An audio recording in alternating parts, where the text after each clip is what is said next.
vidéo absolument inutile aujourd'hui. En même temps, est-ce qu'une seule de tes vidéos est véritablement utile? C'est peut-être la question à se poser au final.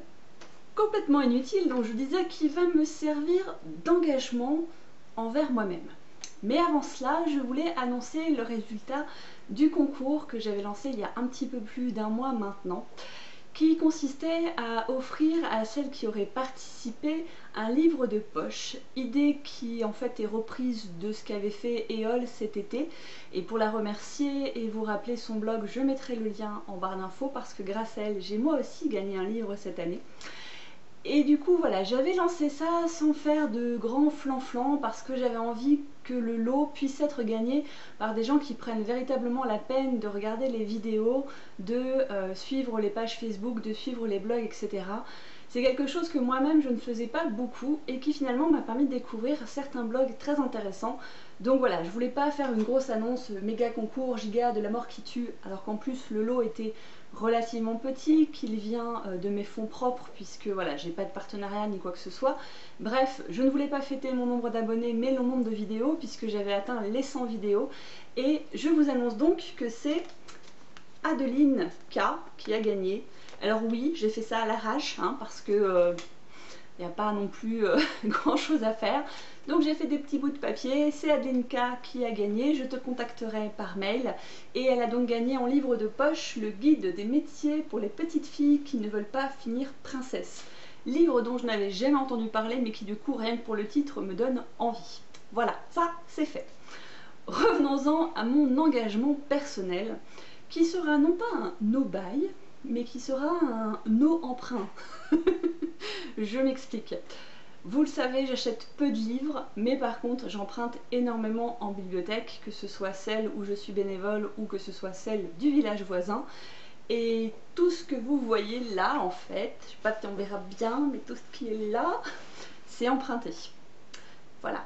Et donc il y en a 1, 2, 3, 4, 5, 6, 7, 8, 9, 10, 11, 12... Peut-être que certains seront lus au moment où je mettrai la vidéo en ligne, mais une chose est sûre, c'est que là tout de suite, à la fin octobre, début novembre, ce n'est pas le cas. Et j'ai un peu honte de moi, et voilà. Donc, plutôt que de faire un no-buy, j'ai décidé de faire un no-emprunt, avec tout de suite, disons-le, une éventuelle exception, à savoir des BD.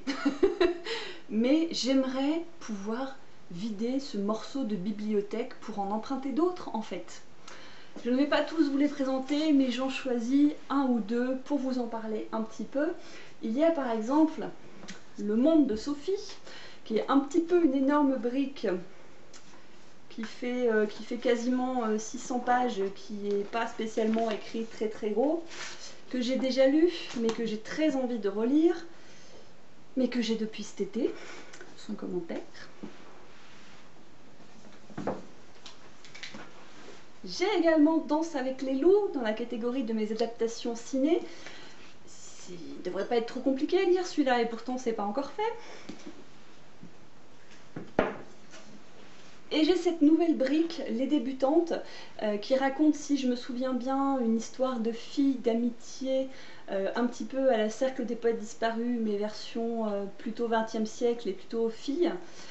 Et en fait, comment vous dire, c'est pareil, 500 et quelques pages, il fait vachement plus peur, je pense que c'est le format qui est un peu bizarre, parce que finalement il n'y a pas tant de pages que ça, mais c'est moi qui ai demandé à l'avoir, ça craint si je le lis pas, c'est moi qui ai demandé à ce que la bibliothèque le réserve à une autre médiathèque plus grande. J'ai un Laura Lippmann qu'on m'a prêté. J'ai un Amélie Nothomb pour mon challenge biographie, que je suis loin d'avoir fini parce que je crois qu'il y a quelque chose comme 22 bouquins, que cette femme en sort un tous les ans et que moi j'ai dû en lire 5 ou 6. Un tout petit livre mais qui est une histoire vraie qui me fait vraiment envie. Bref, il y en a pour tous les goûts, il y a de quoi faire et non, je continue à en emprunter d'autres qui sont plus petits et que du coup je lis avant et je garde cela et c'est une honte. Donc voilà, challenge personnel, j'aimerais à fin novembre pouvoir vous montrer un rayon vide. Il y en a un que je vous ai pas montré qui fait encore plus peur, c'est que celui-là tout au fond, là, je sais pas si vous le verrez, c'est l'œuvre complète de Molière. Voilà, comme si je pouvais en un mois lire tout Molière. Bref, passons. Voilà, c'est tout pour cette vidéo un petit peu n'importe nawak, et je vous dis à très bientôt pour voir si j'ai réussi ou pas mon challenge. Ciao.